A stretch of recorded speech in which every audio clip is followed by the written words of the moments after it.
Welcome to my next Lost Season 1 episode review video. Before I get into that, though, pretty important, if you are caught up to the point where I am and rewatching or watching Lost, or you're just not entirely sure, then you definitely need to take the initiative and pay attention to the episode's title, which of course I'll mention as well as put in the description. If that happens to be the case, you found that you're not caught up, it would be my recommendation that you don't watch this video any further to avoid any potential spoilers.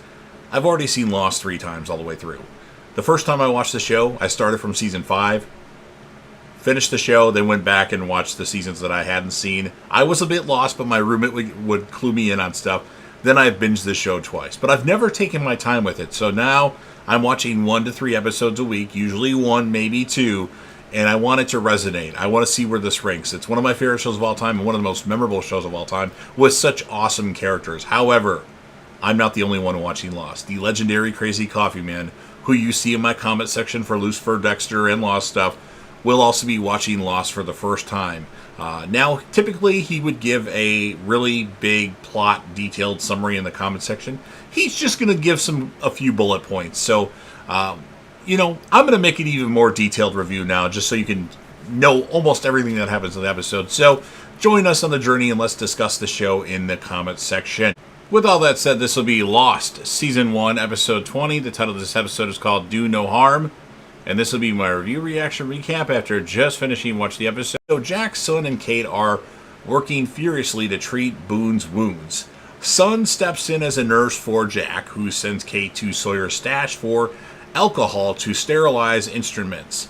Boone's lung collapses, and Jack fixes the problem by stabbing him so he has something can breathe, like a pen or something. I don't remember what it was.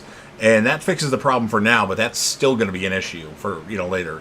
And then we have the Jack flashback. He's helping his friend Mark tie his bow tie in the tuxedo shop. Now, I bet that actor looks familiar. Anybody seen the Christmas Story? Ralphie and his Red Ryder BB gun. So the bully in that, Scott Fargus, that's the character that plays Jack's best man or whatever, Mark. So yeah, he's in other stuff too, but that's where he's most memorable for him as well. I know him from Freddy vs. Jason as well as the first Transformers movie from 2007. But anyway, he's helping Mark tie his tie in a tuxedo shop, and Mark is nervous about having to speak publicly, and Jack teases him, saying it's not too late to back out. Mark says 8 beers should get him through any speech. But Jack says she'll catch you, or she'll catch him.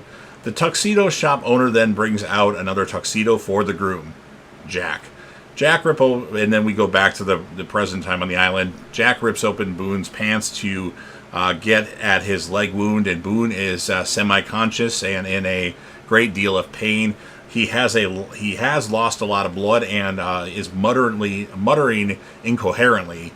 Jack promises to fix it and save Boone. Sawyer asks Claire, "Hey, Mamacita, want some fish?" Claire says, "No, I'm okay." Sawyer, Michael, and Walt are taking a break from raft building to eat some fish. Jin continues to work furiously. He wants to get off the island bad, and everybody's like, "Just calm down, take a break." And Jin just has a work ethic. He doesn't stop. Kate runs up in a hurry and demands Sawyer's alcohol, and Sawyer obliges and offers to come back to help. But Kate thinks there might be too many cooks already. At the caves, Jack is stitching up Boone's chest. Boone is muttering, apologizes feverishly. He needs a blood transfusion. First, Sun insists Jack step away to regroup. Charlie is outside the operating area, full of questions about Locke and Shannon, but Jack brushes him off impatiently. At Jack's wedding rehearsal, back to the flashback, Mark finishes up his speech and introduces Jack's bride to be, Sarah. Jack was right. Sarah mentions Mark's drinking. She tells the rehearsal party the story of how Jack fixed her, and because of all this, she will dance at her wedding. She finishes her speech by toasting Jack as her hero. Back on the island, Jack returns to Boone to examine the leg again. Sun enters with a small stick. Jack dismisses her remedies, but he misunderstood. The stick is for Boone to bite down on.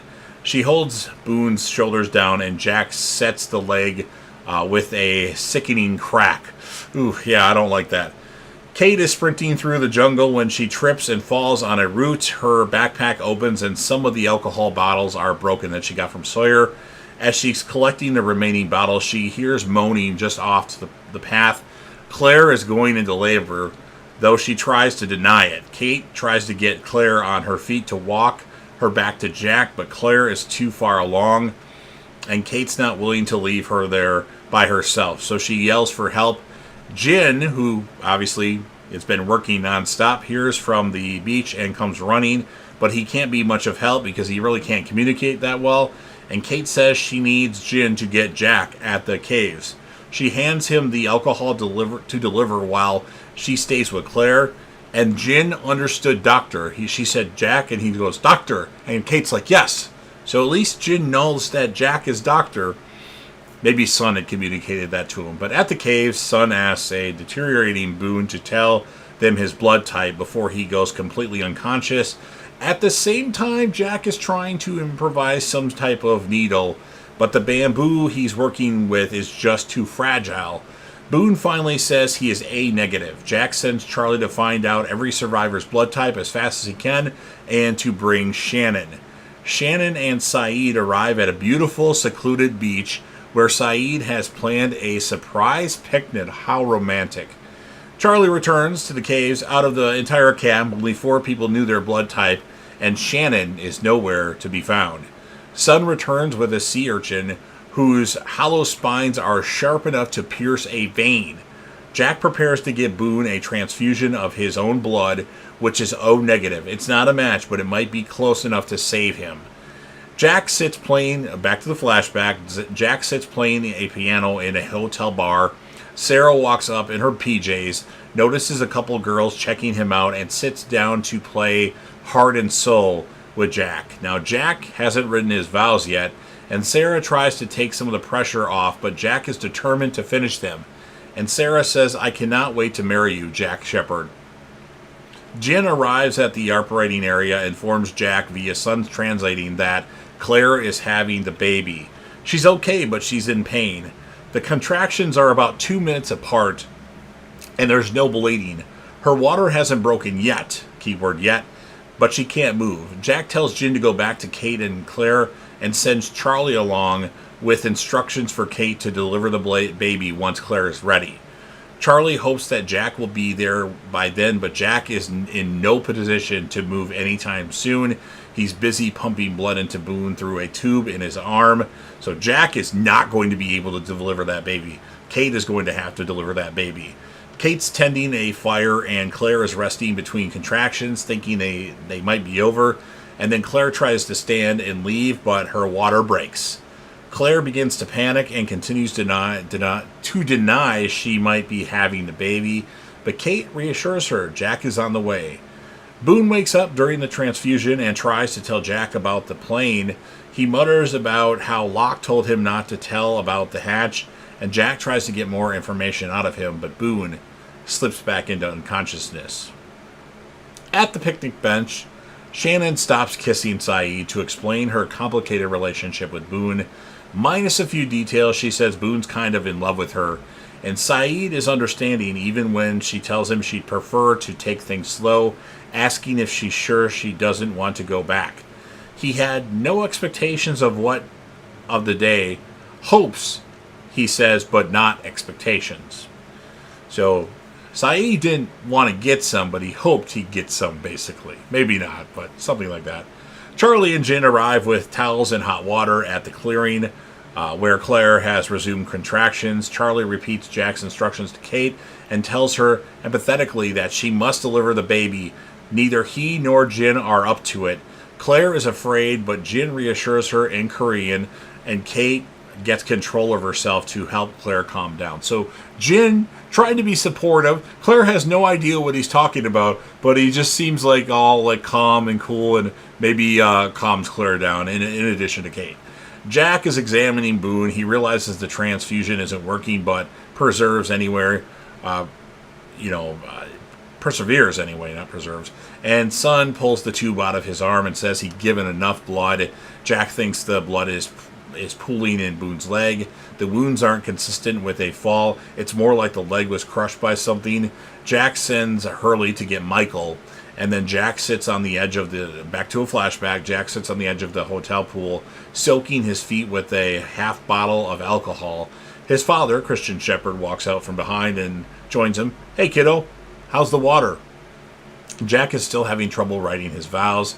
He says he may not make a good husband, and he may have only proposed to Sarah in the first place only because he saved her life. Now, how did Jack save Sarah's life? Find out in another flashback episode. His father says commitment is what makes you tick, Jack. The problem is you're not good at letting go. Michael and Jack are at the nearby cargo container. Again, we're back to the island from the plane while Sun watches after Boone, who has taken a definite turn for the worse. His right leg is filling with blood. If it isn't removed, Jack won't be able to save him at all. And then Jack practices using the cargo door as a guillotine on a log. It's a clean cut. Kate decides the contractions are close enough together that Claire needs to start pushing. Instead, Claire holds her breath. She's trying to hold the baby in. Kate sees what she's doing and tells her to stop. But Claire is afraid the baby won't want her. She is scared. She's scared it will know she planned to give it away. And she says, babies know that stuff. Kate asks Claire if she wants the baby now, and if she wants it healthy. She does, and then Kate informs her that the baby must know that too. Finally, she gets Claire to push. Charlie wants to run in and help, but Jin waves him off, like, no, let the girls handle this. Back at the cave, Sun notices Boone has started coughing blood. Jack and Michael move Boone to the cargo door and prepare to cut his leg. And then Michael doesn't have the stomach for it, and Jack lets him walk away. Sun feels like it's already too late to make it worthwhile, considering the internal bleeding, Jack. And then Jack tells Sun, don't tell me what I can't do. So now Jack is quoting Locke. She walks away in protest. Jack prepares to swing the door himself. Back to the flashback. Sarah finishes giving her vows, and the minister turns to Jack. Rather than read a prepared speech, he speaks from the heart. He tells Sarah that she's mistaken about the accident. He didn't fix her. She fixed him. He loves her and always will. And then right back to the island, just as Jack is about to amputate the leg, Boone cries, wait. Jack says Boone will die if he doesn't take the leg. And then Boone tells Jack to let it go. He knows the injuries are fatal. And even if Jack takes the leg, he'll probably die anyway. Boone says Jack made a promise, but he's letting him off the hook. Then we have Kate continuing to talk Claire through labor. The head crowns. Claire gives one more big push, and she has a healthy baby boy. Nearby, Charlie hugs Jin in celebration, and Boone's last words are of Shannon. He says, tell Shannon, or something to Shannon. And then Boone dies. Jack closes Boone's eyes. Claire carries her new baby out to the beach where she's warmly greeted by the rest of the camp. Hurley points out to Jack that Shannon and Saeed are returning up the beach, and Jack walks over to tell Shannon about Boone. How about that instrumental when this happens by Michael Giacchino? Lost has some great sounds, and this is one that you'll remember for a while. In the caves, Shannon cries over Boone's body. On the beach, Kate catches Jack as he's heading towards the jungle with a backpack and some water. She tries to talk to him about Boone's death, but Jack says Boone didn't die. He was murdered, and Jack is going to find John Locke, and that's what ends this episode of Lost. So really good episode. We unfortunately get our first major character death of Lost. I'm going to give this episode a 9 out of 10. My character of the episode, obviously Jack Shepherd. He's the star of the episode. And then for my secondary character, Kate was really good. I like Sarah. Okay, yes, Sarah, Jack's wife, barely does anything in this episode, but she's very memorable, and I like her character, and I have to put her as a secondary character. And then, of course, rest in peace to Boone, our first major character casualty. And that scene with Push and Claire and all that, there might be a scene later on in Lost that kind of follows the same thing. But you'll have to wait to find out what that is. So you've heard everything that I have to say. Now it's your turn. If you're a fan of Lost and you want to help me out with the YouTube algorithm, please consider Hulk smashing the like button. Share the video with a friend. Put this video on any one of your social media platforms. Don't forget to sound off in the comment section about what your thoughts are on this episode of Lost. What would you rate the episode? Who would be your character of the episode and secondary characters? Remember to interact with me and the man, the myth, the legend, Crazy Coffee Man. Remember, it's his first time watching the show, so no spoilers after this episode. And then last but certainly not least, don't forget to hit that sub button, subscribe to the channel, join the team, show your damn support, and be a part of something special. And you never know what you're going to see on JDevTV.